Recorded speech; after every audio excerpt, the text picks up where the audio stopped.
made to you so special? Nothing. I'm just a kid from Brooklyn. Brooklyn!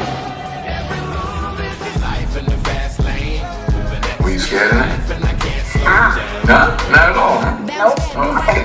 You're from Brooklyn, huh?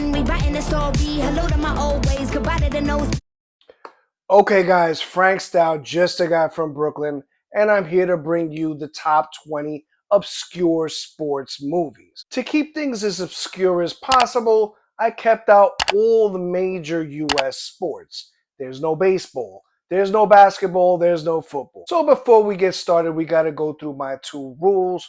Rule number 1, spoilers. I intend on spoiling everything, so hard spoiler warning. Rule number 2 is, as always, this is a favorites list, not a best list. So the best way that you can come at me about my list is to show me yours in the comments section. Coming in at honorable mention number 1 is Gleaming the Cube. Came out in 1989. Christian Slater plays Brian Kelly, an edgy 17-year-old skateboarder, and when the police rule out the death of his adopted Vietnamese brother as a suicide, Brian uses his skate crew to investigate the murder, eventually uncovering a dangerous weapon smuggling conspiracy. I was not a skateboard kid growing up, but I can appreciate these type of movies for all the skill that they involve. It's kind of an action thriller involving a skateboard kid. It almost feels like it should be like a buddy cop movie, except you've got young Christian Slater sneaking into buildings, hiding in the back seat of cars. At one point, he kind of cleans his act up, changes his clothes, stops playing the skateboarder because he wants to get with this Vietnamese girl. But it's unclear as to whether he actually likes the girl or is it just because her father is the main guy behind the conspiracy. But regardless of anything I'm saying here, this is a cult classic, and I'm sure if you're a skateboard guy, this is going to be way higher on your list. Coming in at honorable mention number 2 is Side Out. Came out in 1990. C. Thomas Howell plays Monroe Clark, a straight-laced Midwestern law student who moves to California to intern for his uncle's law firm. But instead of practicing law, he gets swept up in the Malibu Beach volleyball scene. He teams up with a washed-up king of the beach to compete for a major tournament. I've always felt the movie was a little bit of a mixed bag. It's hard to keep your attention with just beach volleyball. For me personally, I think the fact that it's a men's competition that really hinders my experience. You give me Side Out with Alexandra Daddario and Sydney Sweeney, and hell, I'm all in, baby. Kicking off my list at number 20 is Thrashin'. Came out in 1986. Josh Brolin plays Corey, a young skater who falls in love with a girl named Chrissy, whose older brother, Tommy Hook, is the ruthless leader of a rival street gang called the Daggers. So this time it's West Side Story with skateboards. It's very West Coast, very cheesy, very 80s. It actually goes through a lot of the beats that West Side Story goes through. But unlike West Side Story, this one ends in a huge skateboard race down a huge mountain. I do think that the skateboard skills on display here are far better than Gleaming the Cube, and there's a lot more of them to see. Coming in at 19 is Gymkata. Came out in 1985. Olympic gymnast Kurt Thomas plays Jonathan Cabot, an American gymnast recruited by the US government to win the game, a deadly medieval style competition in the mountainous nation of Parmistan. Cabot must combine his gymnastics training with martial arts to survive. This is definitely the wackiest choice in my list. I have shown the trailer to Gymkata to various people, and they usually think it's a joke. They don't believe that the movie actually exists. I often think about how the actual pitch meeting for this movie took place. Yeah, we're going to make a movie about combining gymnastics with martial arts. Is the movie entertaining? Absolutely. Do I laugh at it half the time? Sure. But I consider myself fortunate to have grown up watching this movie. Coming in at number 18 is Breakaway. Came out in 2011. It's a Canadian sports comedy about a young Indo-Canadian man named Rajveer Singh, torn between his traditional Sikh family's expectations and his true passion for ice hockey. He secretly forms a makeshift all-Sikh hockey team to compete for a championship while bridging cultural divides. So you've got kind of Bollywood, Punjabi Sikhs, ice hockey all in Canada, and you're adding Rob Lowe, who was the star of Youngblood, a big 80s hockey movie. You've also got some big cameos like Ludacris and Drake. And as far as hockey movies, you could do way, way worse. And it ends with a music video that'll be in the back of your head for days. Yeah, brown cop! I think our parents played together back in India. Punjab? Mexico City? Coming in at number 17 is North Shore. Came out in 1987. Matt Adler plays Rick Kane, a young surfer from a wave tank in Arizona who heads off to surf the season on the North Shore of Oahu to see if he has the skills to cut it as a pro surfer. He encounters Chandler, a surfboard shaper and soul surfer, who teaches Rick about soul surfing, and Rick masters the art of appreciating and riding the waves. He also meets local girl Kiani, played by Nia Peebles, who actually was a big deal at this time in the 80s, as she had her own TV show known as The Party Machine. You learn a lot about surf culture, and all the surfing footage is phenomenal for such a B movie. It all ends in a huge competition where he has to take on tons of big surfers. As far as surfing movies go, this is my number one pick. Coming in at number 16 is Oxford Blues. Came out in 1984. Rob Lowe plays Nick D'Angelo, a brash American hustler and Vegas casino car parker determined to win the heart of a wealthy upper-class British woman named Lady Victoria Wingate. He uses casino winnings and a hacked computer to con his way into England's prestigious Oxford University, and once there, he joins the rowing team to land the girl of his dreams. This is kind of a mashup between rom-com and sports movie. It's a movie about rowing. It's a movie about Oxford University. You've got an American in the middle of all this,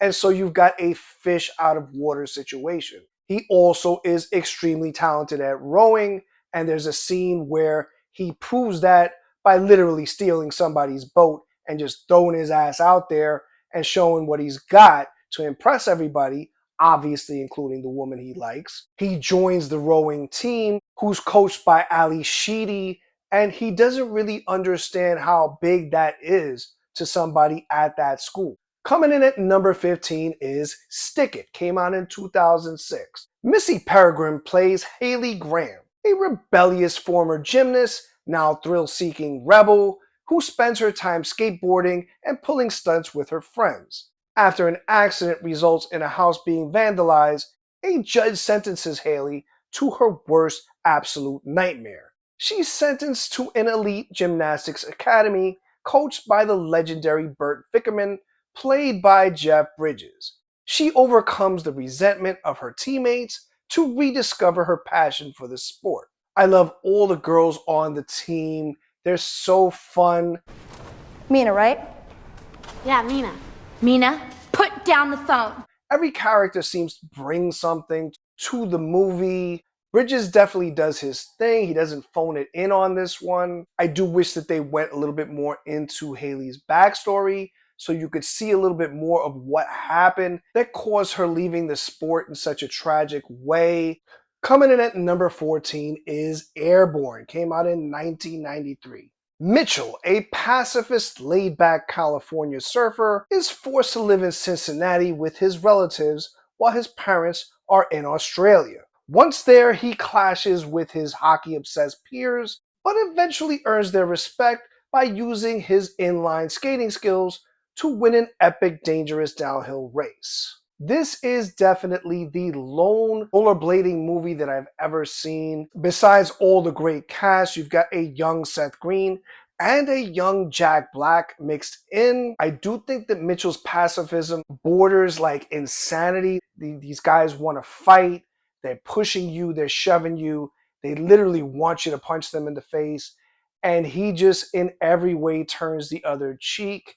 Mitchell eventually joins the local kids in this huge race down a hill called the Devil's Backbone. And it definitely culminates in a fantastic ending. Coming in at number 13 is The Cutting Edge. Came out in 1992. Moira Kelly plays Kate Mosley, a spoiled but brilliant figure skater whose demanding attitude drives away every single partner. So her coach pairs her with Doug Dorsey, played by D.B. Sweeney, an injured hockey player, for an unlikely shot at the Olympics. Once again, you've got romantic comedy mixed with sports movie, in this case, figure skating. And as you would expect, these two paired together, it's like oil and water. They couldn't be any more different. She's actually engaged to somebody, and yet even her fiance notices that what they're working on could possibly become something bigger. You've got your romance, you've got your foreplay, if you know what I mean. And if you doubt how special the movie is, it directly inspired Blades of Glory, coming in at number 12, and it came out in 2007. Will Ferrell and John Heder play rival figure skaters Chaz Michael Michaels and Jimmy McElroy. After tying for the gold, sparking a violent podium brawl, they are stripped of their medals and banned for life from men's singles. But eventually they discover a rulebook loophole that allows them to return to the sport as the first all-males pairs team. As this is a Will Ferrell movie, this takes away the whole rom-com thing that you saw in Cutting Edge and turns it into just complete buffoonery. It is absolutely ridiculous as you see this pair of guys who can't stand each other and have two completely different skating styles try to combine their skills to form a special skating team. It also celebrates the sport and at the same time pokes a lot of fun at it. And the ending to this is a complete homage to Cutting Edge. Coming in at number 11 is Over the Top. Came out in 1987. Sylvester Stallone plays Lincoln Hawk, a truck driver with a lucrative side hustle in arm wrestling. He takes in his estranged 12-year-old son on the road after the boy's mother falls seriously ill. And they begin to mend fences as the pair head for Vegas and the Arm Wrestling World Championships. But the kid's wealthy, unfeeling grandfather sends his thugs to put a stop to all that bonding and bring the boy back. This movie was made by the Cannon Group, a wild and wacky movie studio that took risks. Making a movie about arm wrestling with Sylvester Stallone, yeah, that's as risky as it gets. The movie absolutely bombed, but it became a huge cult movie down the line. I loved the movie from the get and always enjoyed watching it. And kicking off my top 10 at number 10 is Breaking Away, came out in 1979. Dennis Christopher plays Dave Stoller, who is a cycling phenom who is obsessed with the Italian racing team. So much so that he creates an Italian persona, speaking the language, playing opera at home, and at every opportunity, shaving his legs in the bathroom. This peculiar behavior infuriates his car salesman father to no ends. He eventually takes it to another level by romancing a college student under a fake Italian name. And the problem is, Dave and his three friends are known as cutters, the working class townies who are looked down upon by the richer college students. You've got a young Dennis Quaid, Jackie Lee Haley, and Daniel Stern. You've got not one but two huge cycling races, one where he races against the Italian team, which he idolized so much, and then at the end of the movie, there's this big college race where they allowed the Cutter team to join in. My favorite scene, his father hires him to work at his used car shop, and unfortunately, some unhappy customers bring a car back unhappy with their purchase. All I want is a refund. Refund? Refund? Are you crazy? Refund? Refund? Refund? Refund? Easy, Ray. Refund? Coming in at number 9 is Caddyshack. Came out in 1980.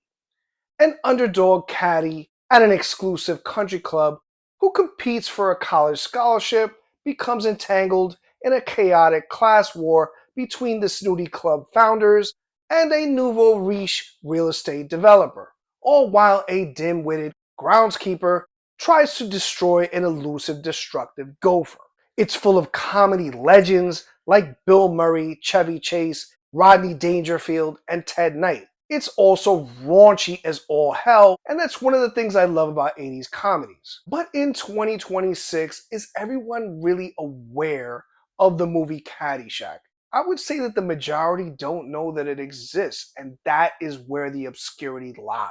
It should never become a forgotten film. There's also the young group of caddies here. Half the movie is all about them and all the stuff that they go through.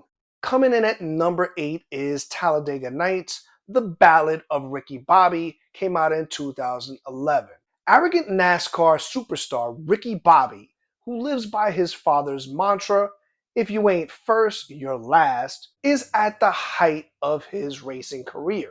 But when a flamboyant gay French Formula One driver threatens his dominance, Bobby crashes, loses his confidence, and is forced to confront his demons to reclaim his racing glory. It goes off in crazy directions. You've got this whole kind of subplot with him and his best friend and the whole shake and bake thing. Shake and bake. What does that do? Did that blow your mind? That just happened. What is that, a catchphrase or is that epilepsy? You got his wife and the kind of love triangle that they end up forming. You've got his kids aptly named Walker and Texas Ranger. You've got his father who loves to start shit at an Applebee's restaurant whenever he gets the chance. You've got his nemesis, Gerard, who does everything he can to challenge Ricky Bobby so that they can end in a final race. And coming in at number 7 is my nostalgia choice, Rad. Came out in 1986. Crew Jones, a small-town paperboy and passionate amateur racer, risks his future by skipping college entrance exams to compete in Hell Track, a grueling high-stakes professional race, while overcoming a corrupt promoter and rival factory rider, Bart Taylor, leader of Team Mongoose.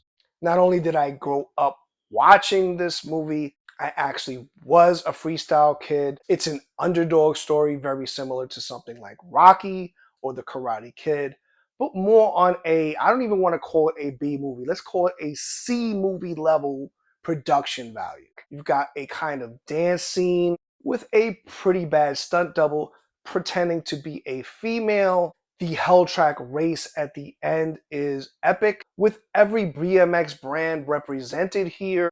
I have been fortunate to recently have met Bill Allen, the star of Rad, and his love interest was played by Lori Loughlin, who's probably more famous for TV shows like Full House. When I met her, I told her straight up, I am here because of this movie, and I loved you in it. Folks, I'm a boy. I promise. Prove it. Okay.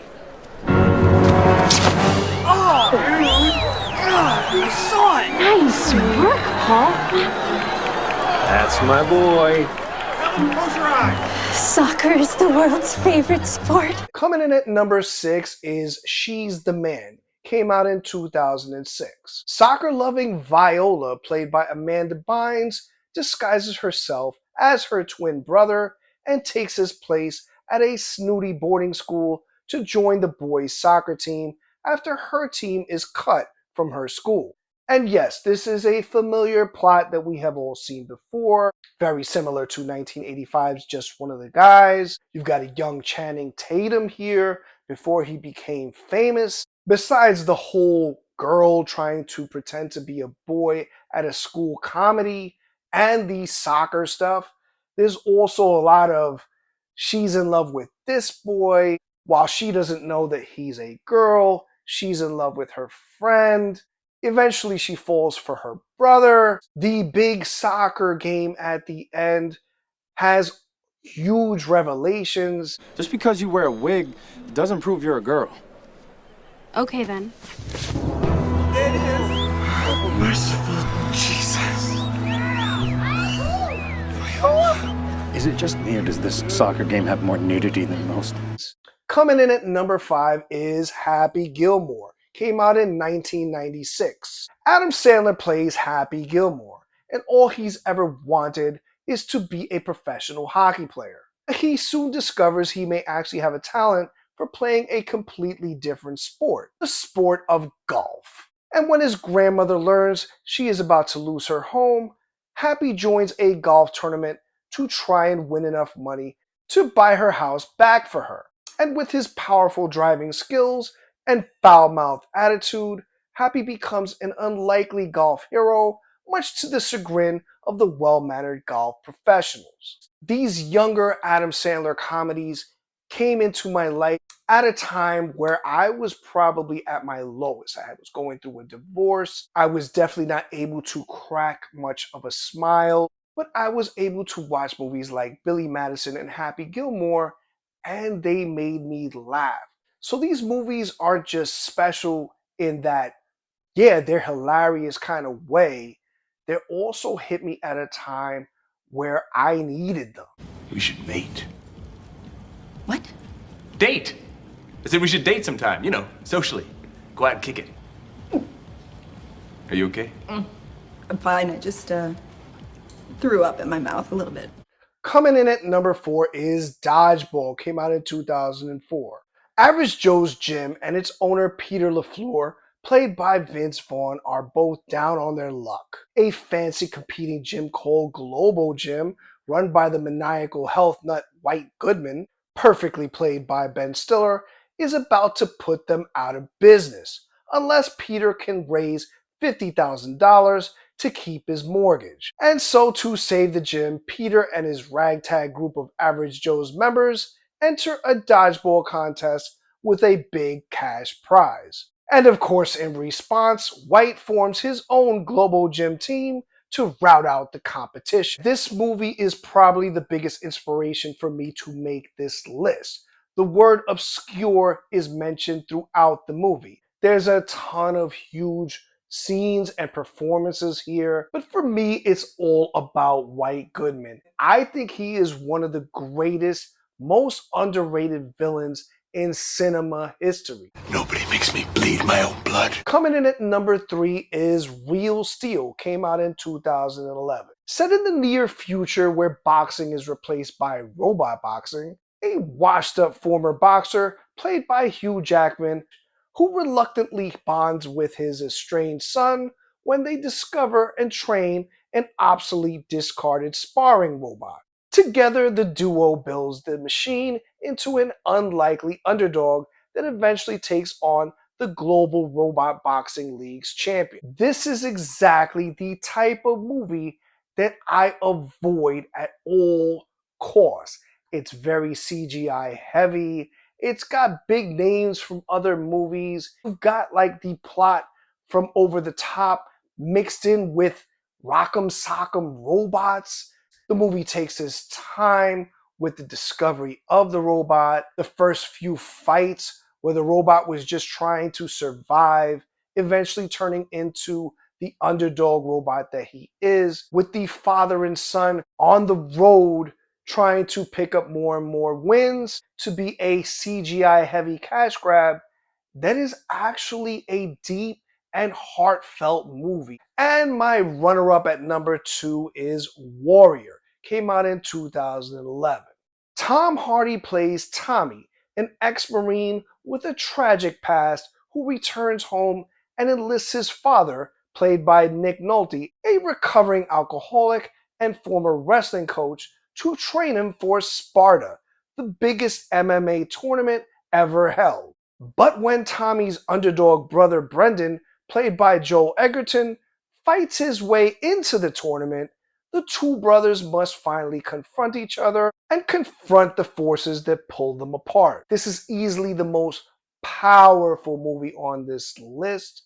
All the performances here, whether it be Nolte, Hardy, Egerton, they are all top notch. There's lots of family trauma, and it all definitely surrounds Nolte's character, a huge alcoholic that struggles with that problem every day. Tommy's character is obviously more mysterious. You're really not sure what happened to him. Edgerton is the exact opposite, as he's not really a fighter professionally. He works at a school, and so his entire school gets behind him in a big way. He's actually doing these fights to try to get a home for him and his family. And my number one obscure sport movie is F1, came out in 2025. Brad Pitt plays Sonny Hayes, a veteran Formula One driver who comes out of retirement to mentor a hotshot rookie. The two must team up to save a struggling underdog racing team from folding, as they must secure a first place finish with only 9 races to go to save the team. I don't know jack shit about F1. I've never followed the sport. And yet this movie just puts me into that world, and it gives me just enough information to follow what's going on. The movie was made by Apple, who also made the sequel to Top Gun, and so in a lot of ways they see this as Top Gun Maverick, but with race cars. I don't see it that way. I see it more similar to like a movie like The Natural with Robert Redford, as both of them are older guys coming in to kind of save a team. Pitt's character is very snarky. He gives you responses that you probably would not expect. He kind of wins everyone over by the end of the movie. The race scenes are so exciting. There's a lot of drama between Sonny Hayes and the rookie driver. There's also him versus the entire team, as he's trying to help them in very unorthodox kind of ways. It's all very interesting, fascinating stuff. Sonny has a secret, which is the reason why he left the sport in the first place, and it definitely comes into play by the end of the movie. From the city that never sleeps, East. This is a Brooklyn-bound express train. The next stop is Brooklyn Bridge. Stand clear of the closing doors, please.